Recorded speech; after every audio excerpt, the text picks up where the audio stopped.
Hello, friend. I'm John Carter, just back from Ukraine, where for the glory of God we had the largest Christian baptism in the history of the nation. That was back a few years ago, but I'm going to tell you today the real situation, the inside story of what is happening today in Ukraine. Welcome to the Ukrainian Experience. I'm John Carter. Welcome to the Carter Report. Hello, friend. I'm John Carter in Moscow. I'm standing here at the very center of the Russian nation. I'm in Red Square. Behind me is St. Basil's Cathedral, and over here is the Kremlin. It's amazing I'm able to talk to you from Red Square today. This is by the grace of God. I'm here today to preach the everlasting gospel of Christ. I first came here in 1991. It was my privilege to run the first ever evangelistic campaign in the old Soviet Union, and we saw thousands of people come to Christ. I've been back here 43 times. We have run campaigns right across Russia and all around Ukraine. We've seen millions of people come to our meetings and hundreds of thousands of people come to Christ. I'm asking you today to continue to support the work of God here in the lands of the former Soviet Union. The need is greater than ever before. In the name of Jesus, please write to me, John Carter, Post Office Box 1900, Thousand Oaks, California 91358. In Australia, please write to me at the address at Terrigal. I've been taking meetings the last few days, and from here I go on to Ukraine to preach the gospel of Christ. Thank you for your magnificent support. Please write to me today, and I want to say to you, in the name of Jesus, thank you, and thank you.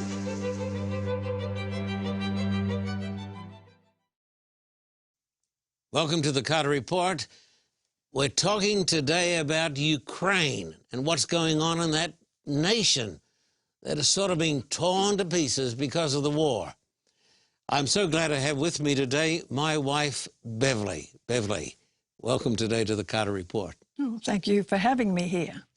You've been my partner in this great work for many, many years. Do you remember the great campaign we had in Ukraine? I certainly do. Kiev, it was such an exciting time. As always, we advertise on TV for a couple of weeks before the actual program begins. And because of that, we had thousands of people coming to the meetings.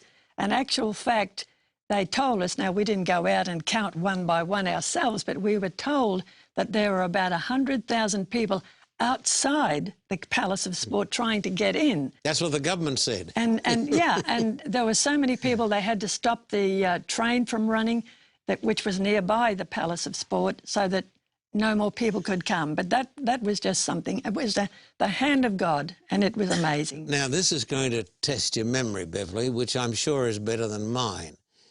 Do you remember the turmoil that shook the nation as we commenced those meetings? Well, because of the television ads, that brought the attention, and all the newspapers were talking about it. And of course, this in turn upset the Orthodox Church, which wanted to prevent the meetings.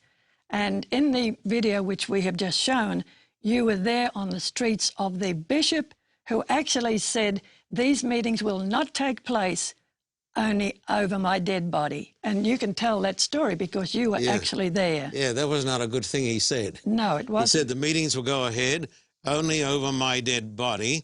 And in the video that we've shown, that's exactly what happened. It was over his dead body. But those meetings went ahead for the glory of God. And Beverly, you remember because you were there, we had the largest baptism in the history of the Ukrainian nation, when 3,500 precious souls were baptized in the cold, polluted waters of the Dnieper River. Glory be to God. What days? Now, you've just come back, as you said. Can you tell us how the believers are doing? when I go back, and I've been to these countries now 43 times, you've been dozens and dozens of times. You've been tremendously faithful.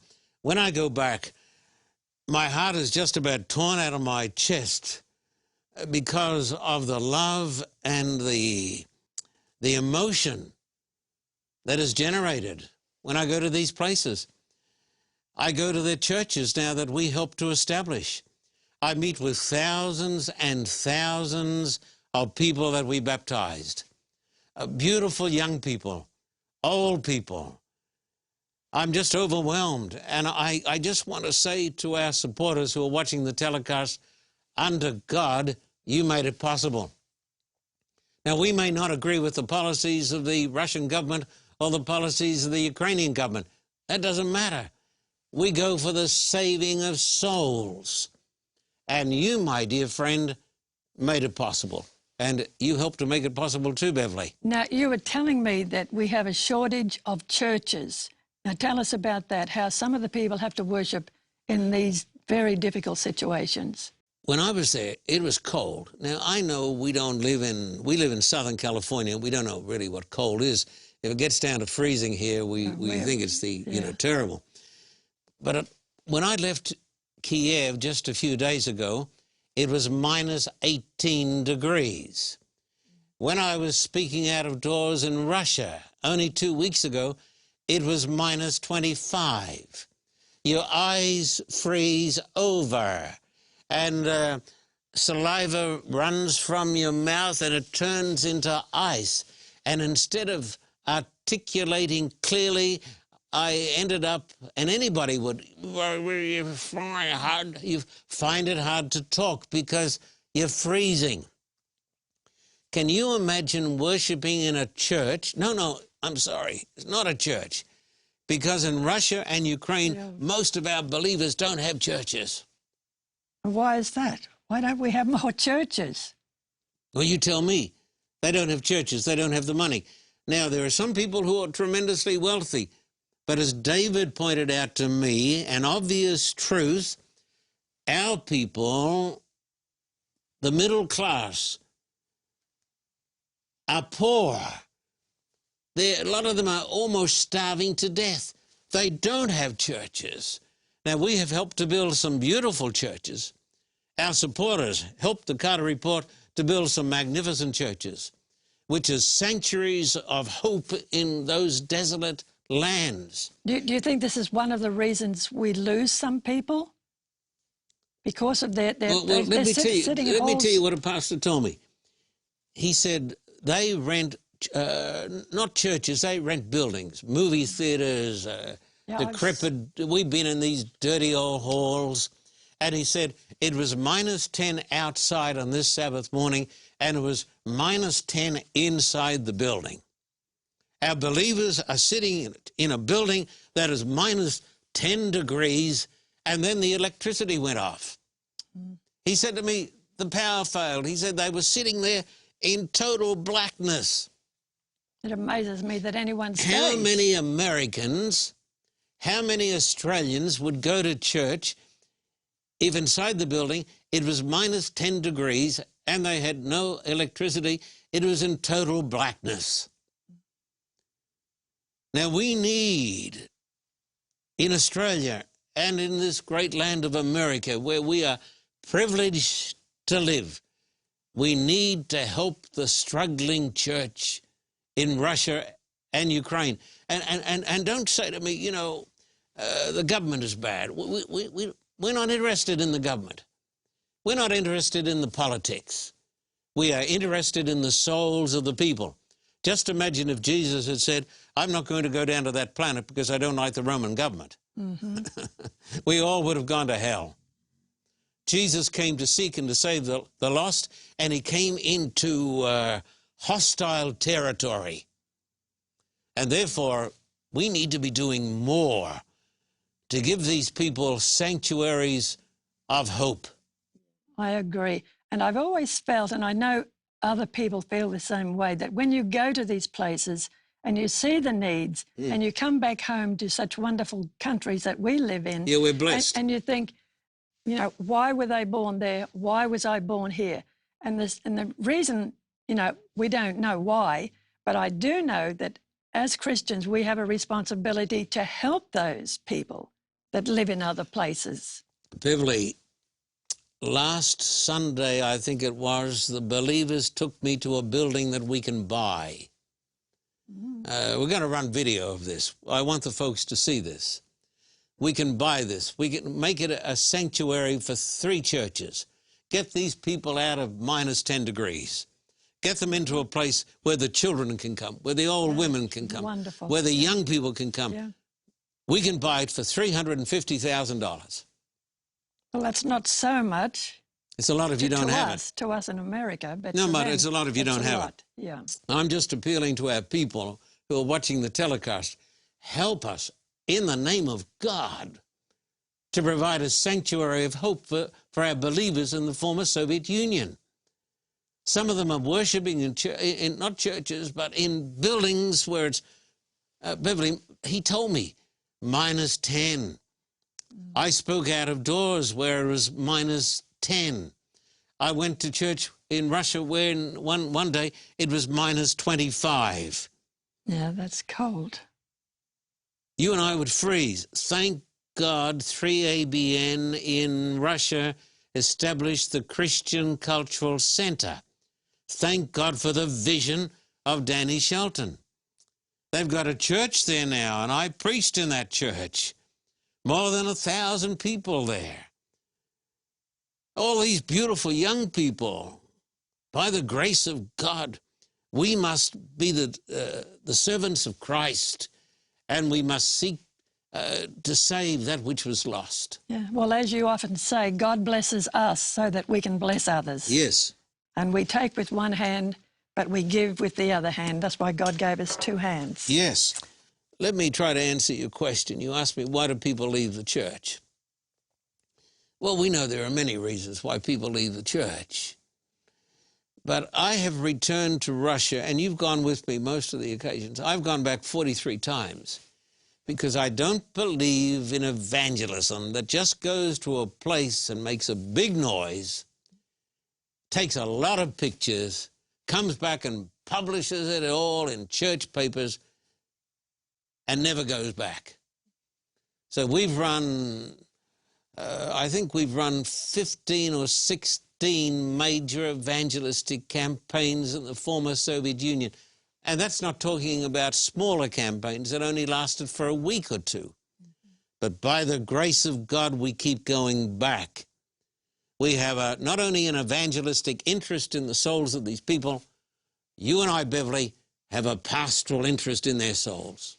And that's what it's all about, isn't it? To tell them about Jesus and to give them hope for the future, because many of them still don't have a lot of hope. There's a lot of wealthy people, and they're doing okay, but the average person still has a battle from day to day, and they're the ones we need to tell about Jesus to give them hope that there is a better future ahead. You're watching the Carter Report, and we're talking about the Ukrainian experience. I've just come back from Russia and Ukraine. We don't go to these countries because we believe in their governments. We go there because we believe in the gospel of Christ and we believe in the people. I'm asking you, friend, in the name of Jesus, please support this work. Help us to build a church. I can buy it for I can buy a building for $350,000 now and get our believers in out of the cold where they're worshiping in dirty buildings where the temperature is minus 10 degrees. Please write to me. And we'll be back after this special message. I've just come from Russia via Switzerland, and I'm now in Kiev, the capital of Ukraine. This place has got huge memories for me because back in '95, we ran a campaign in this city, and in spite of terrific opposition, by the grace of God, we baptized 3,530 precious souls in the Dnieper River. I'm back here today because I believe that we need to take care of the people we baptize. I don't believe it's right to baptize people and then to walk away and to leave them literally in the cold.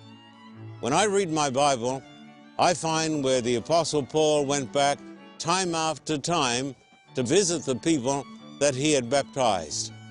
And so I'm back here today for the 43rd time in Russia and Ukraine together to visit the people. I'm back here to preach the gospel of Christ. I'm back here to explain the Word of God and let these people know that they are not forgotten and never will be forgotten. We believe that there's a tremendous opportunity for the preaching of the gospel of Christ in this part of the world. The soul hunger still exists, and the Carter Report has got a goal to take the gospel of Christ to the people of Russia and the people of Ukraine. I just want to say to you, dear friend, my heart is overwhelmed with thankfulness for your magnificent support. Thank you in Jesus' name.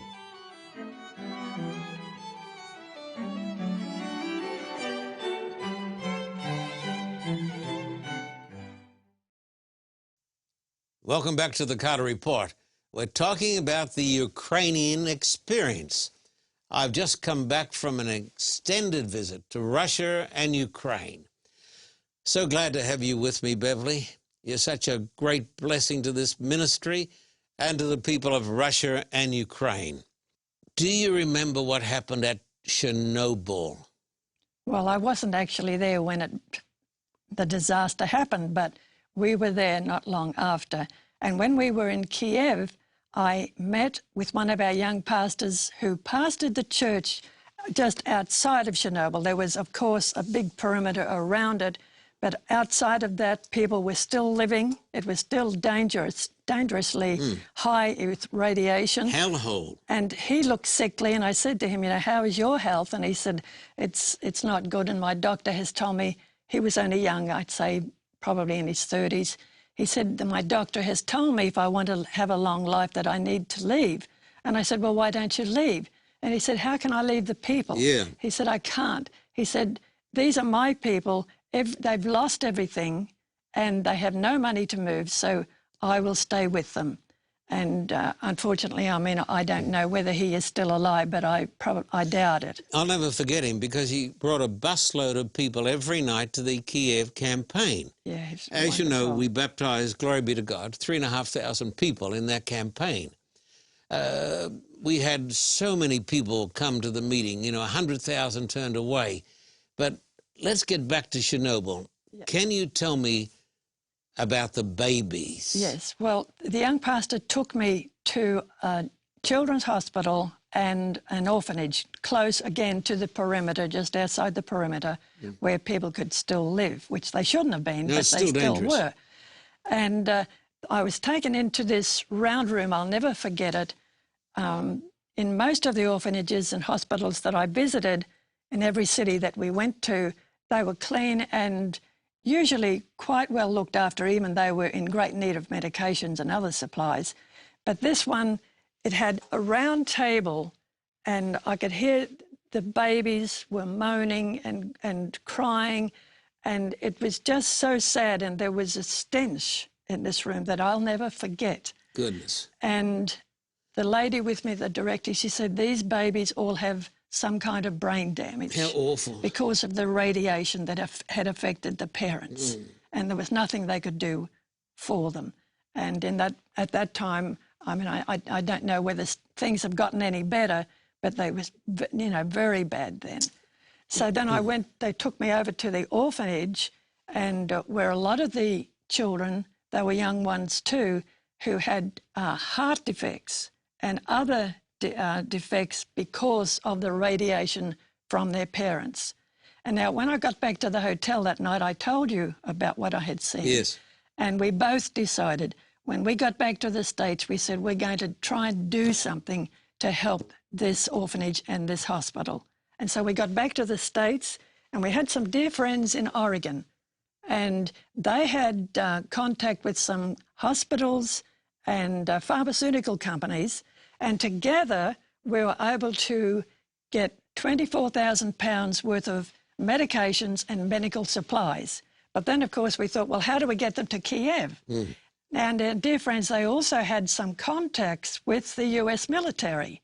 And so they contacted the US military, the Air Force, and the message came back to us, well, if you can get permission to land in Ukraine, in Kiev, because it hadn't been done before. Asking us. Then we'll go. The US Air Force asking us. Yeah, asking us. And then I think you know the rest of the story because you helped to get permission.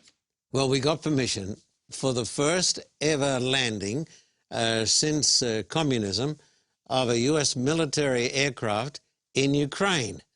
It was a Hercules. It was amazing. A miracle. A huge plane, and the staff, the captain, and all of those Americans were mighty ambassadors for God and for the nation. And they brought over, what was it, 24,000 pounds. 24,000 pounds. Yeah. Now, I couldn't get for the back, suffering people. But you went back on a commercial flight, and you were there at the airport when with some of our Kiev dignitaries and our church leaders, when the Hercules came in, this big US plane, and that was really something to see, and we've got some pictures of it. Glory be to God. Beverly, let me bring you into a dirty little secret. I hope it's not too dirty. Well, it's dirty in the sense that it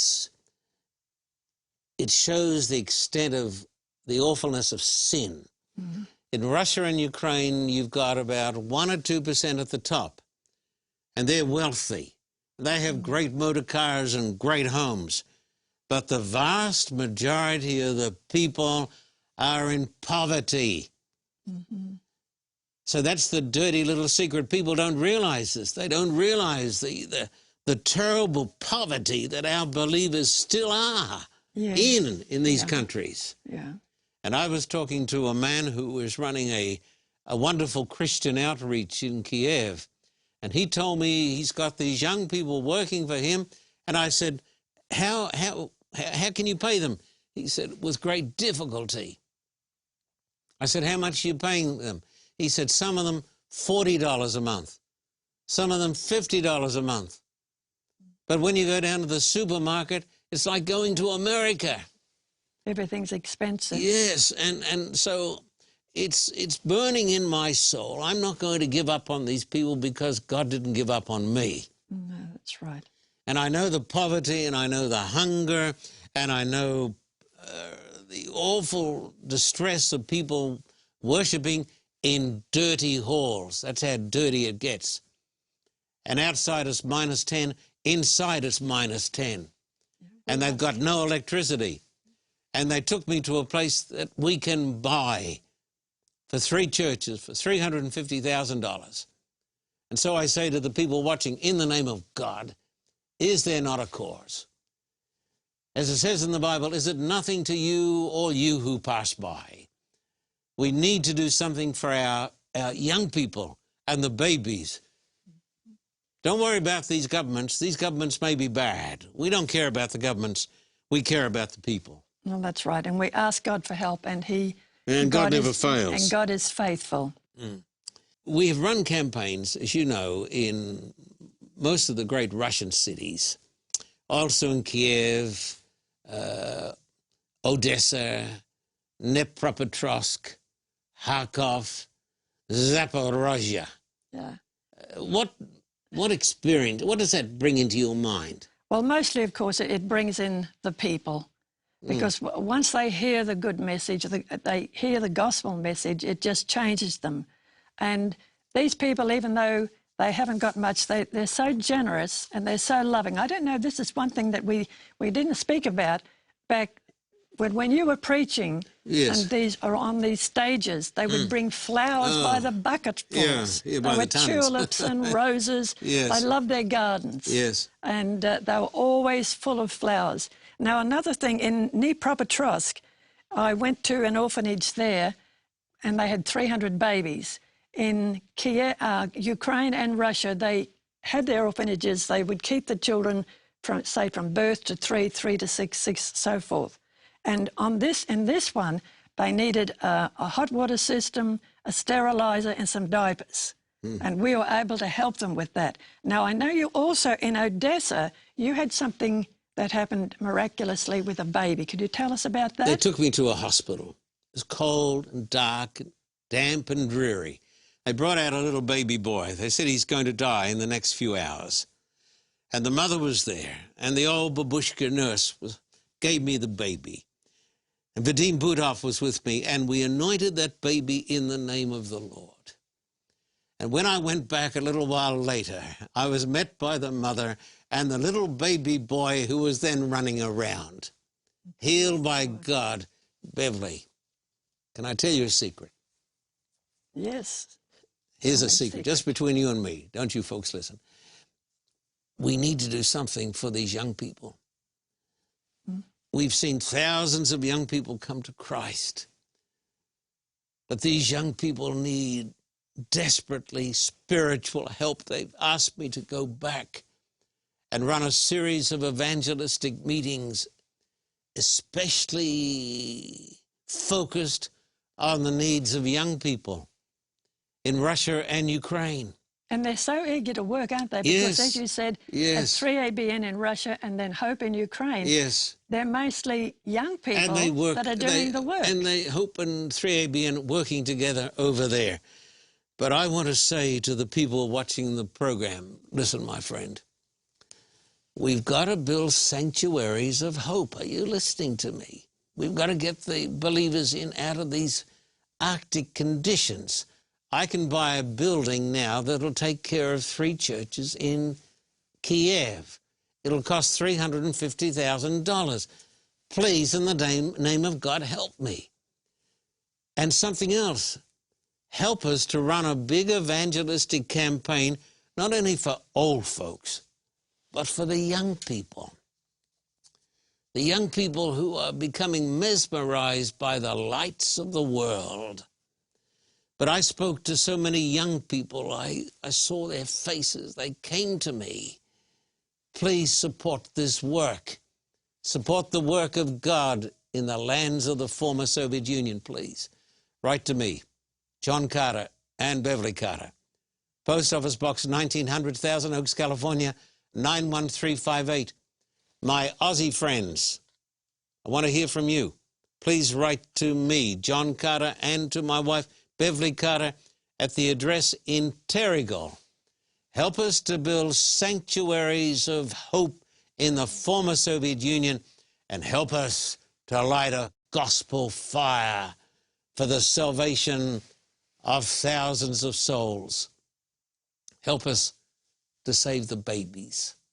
Help us to save these beautiful young people. Jesus said, I've come to seek and to save that which was lost. Thank you for your partnership in the gospel of Christ.